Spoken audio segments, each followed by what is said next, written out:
As much as financial planners want to think that number crunching is the key to a successful retirement, it has likely more to do with your mindset than anything else. Today, we share 3 key traits that can lead to better outcomes.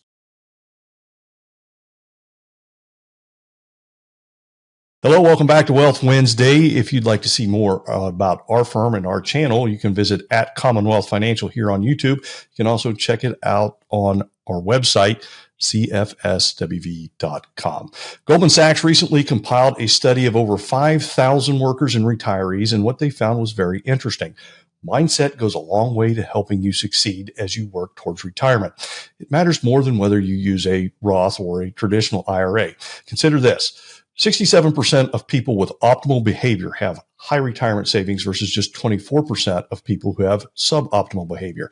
78% of the people with the right mindset are on track compared to 42% of those without the right mindset. And 70% of people with the optimal behaviors have a personalized retirement plan versus just under half with a suboptimal behaviors.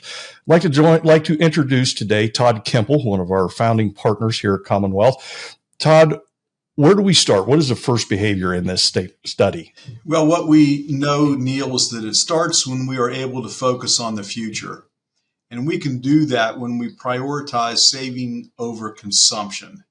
We all have expenses and things that we want to do, but we also know that if we live too much for today, we sacrifice something tomorrow. Saving is the most important factor, Neil, in building your nest egg, period. I don't know how many times I've seen this in other studies, that is the common denominator of people that are successful in saving for retirement. How you save, what you invest in, all those other kind of details are things that are secondary after you determine how much you're going to set aside for future needs. Neil, I was taught as a young person to have a goal of saving 10% of every dollar I made. Does that sound accurate for you when you were growing up?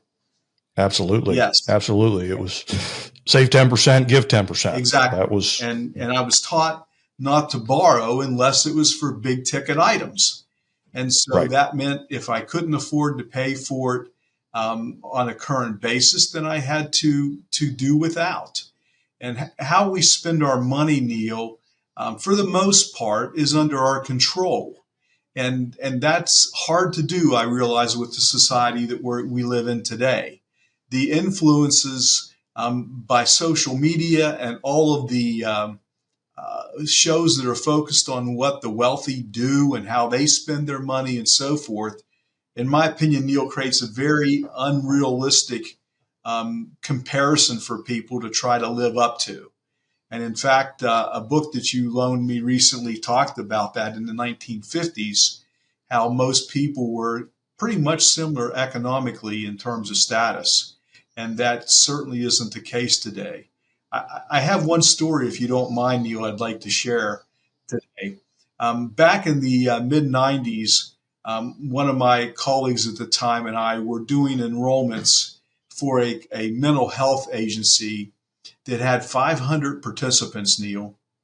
And those child care workers were making about $12,000 a year. That was their gross income.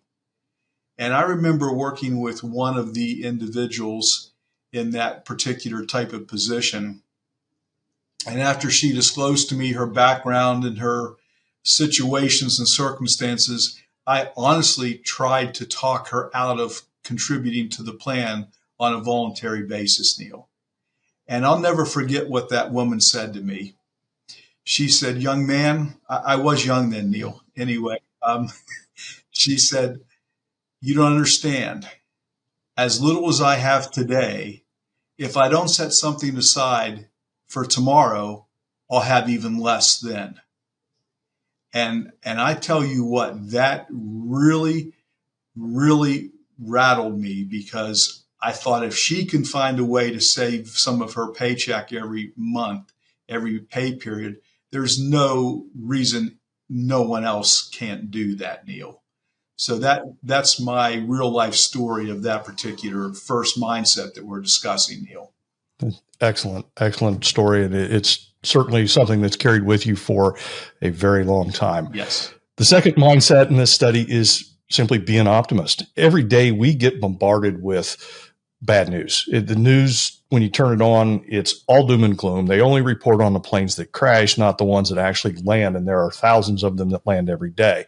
We've got politics, geopolitical stuff, all lead us to think that the world's going to collapse around us. I don't know how many people we meet with that come in and think that everything is going to just blow up and where the investment markets are going to go to zero at some point.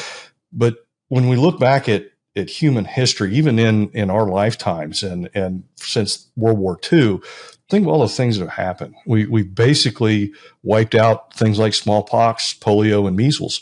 Life expectancy has increased significantly over the last 70 to 80 years.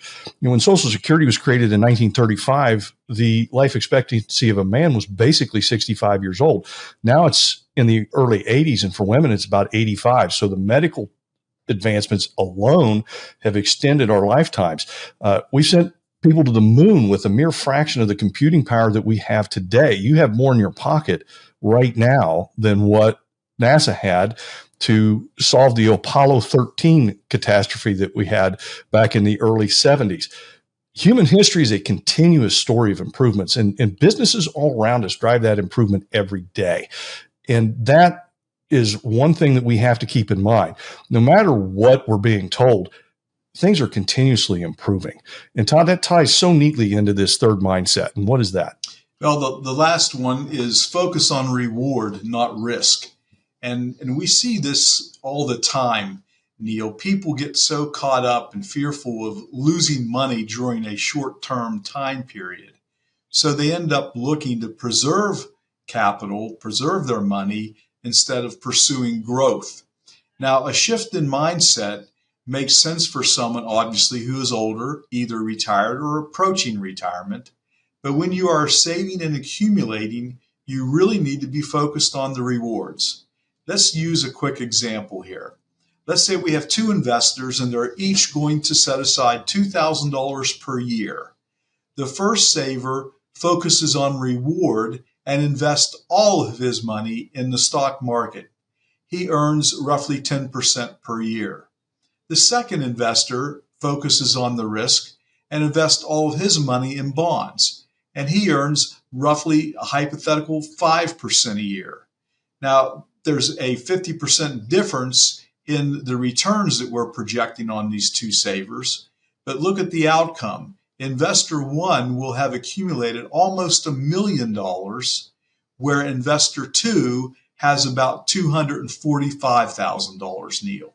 So a substantial difference in outcomes simply because of the way they invested, their attitude toward risk. We tend to view risk inside a very short-term time frame where we need to be looking at periods of years, and for younger people, they need to think about decades.